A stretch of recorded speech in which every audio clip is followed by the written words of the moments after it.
What is happening, my people? Perfected Chaos here, and we are back on Warhammer 40,000 Darktide. And what I have for you today is the Damnation run on the secret hard mode on the new event, the Orthus Offensive. But before I get into that, I'm just going to run over what the two rewards are.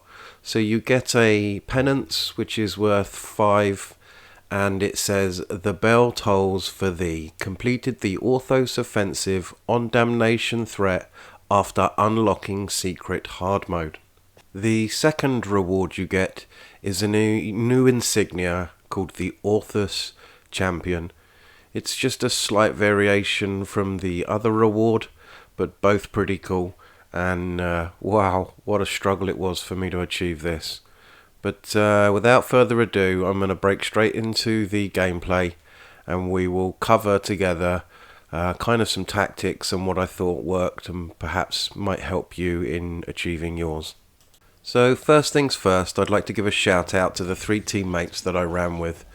These are random people that I bumped into, so I would like to give them each a shout out, which is Benchmarker, Predac TV, and Nina Black, hashtag 4467. I've put their names up on the top there. Going into the game, one of the things that I think you all need to prioritize is the brother, because the brother has a plasma gun and is also responsible for throwing all of the bombs that you see on the floor, those red patches with the green gas, and when they go off they can shred you really quickly. Another thing I think I should mention is the brother's rotation of his attacks. So he will fire his plasma gun 3 to 4 times and then will switch to the bombs, throw some bombs, and then switch back to the plasma gun. The plasma gun has quite a slow fire rate, and so although you might take the initial hit, as an Ogryn I don't have much of a dodge distance, but in the most cases was able to sidestep from left and then sidestep to right to evade most of his attacks. Not all of his attacks, but most of his attacks. You can see here in the background how I'm trying to dodge those plasma attacks, because you can't block them and it will soon tear you up. As well, you've got to understand that this is a team effort, so highlighting the brother, we agreed that getting rid of the brother at the beginning was going to be our main focus, because once you've removed the brother from the fight, he'll no longer be able to throw those bombs, those red patches on the floor with the gas. He'll no longer be able to do that, and it will make the fight considerably easier. Another thing that we did quite well was highlighting any enemies of direct threat. So that could be a crusher, a trapper, sniper, poxhound. All of these enemies could put a quick stop to your run. And I don't mean that they will just put you out of action real quick, but it puts a lot of pressure on the other teammates if you go down to one of these where they have to revive you, as you really don't have the luxury to be able to just spend a few seconds standing there defenseless while you pick people up. We did try this a few runs, and until we'd got like a good synergy with how we were playing together and whose role was doing what, there wasn't really any communication in game other than the text prior to the mission starting and a few messages of joy once we'd completed it. But as you can see here, we are just slowly chipping away at trying to get rid of the brother as soon as possible. In terms of the team composition, we had 2 Ogryns, a veteran and a zealot. Although you see in the background me using a stubber, my Ogryn is actually a melee Ogryn. I just found it considerably easier to get the shields or get onto the shields with the stubber, because I can hit them from wherever I am on the map at any one point in time. The downside to running the stubber is it does have a very slow reload, so I try to tactically time my reload when both of the twins were off the map and you're going into the gas phase where the whole floor is covered in green gas. The second Ogryn was a gunner Ogryn who was doing very well at putting damage down onto the shields at the same time. The veteran was running a team buff, as well as had the perk allowing us to get an additional grenade back when picking or interacting with the ammo box.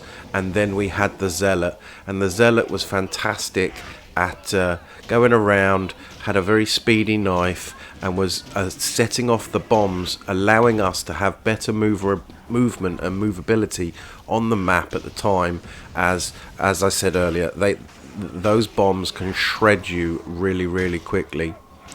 One of the things I was doing was with the bull rush was I had bleed, and with the bleed I found the bleed was really good to chip away at the enemies in the terms of the hordes of enemies.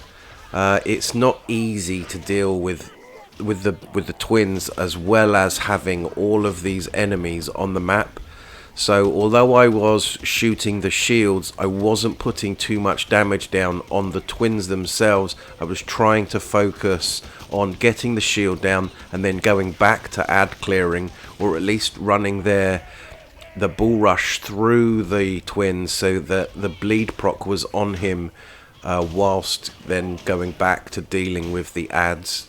On normal Damnation runs, to be honest with you, on some Auric runs, really your build can be quite selfish. You don't really need to gear to help the team, but that isn't the case in this.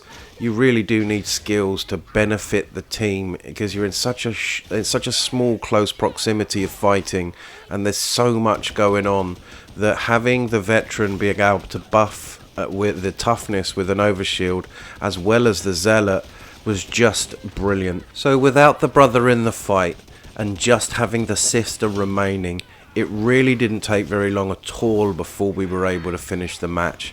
The crux really is getting rid of the brother as soon as possible, because without the bombs on the floor and that god-awful plasma gun that he shoots, it really wasn't that difficult to then just focus our efforts on getting rid of the sister, which you can see in the background now, shredded her health. She almost had full health when the brother disappeared, and in no time at all we've absolutely destroyed her.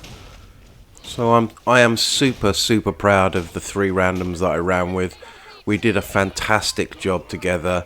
Big shout out to them, really, because, you know, it is a team effort. There is no carrying in this mission. Do not go into this mission thinking you will be able to be carried and get that penance.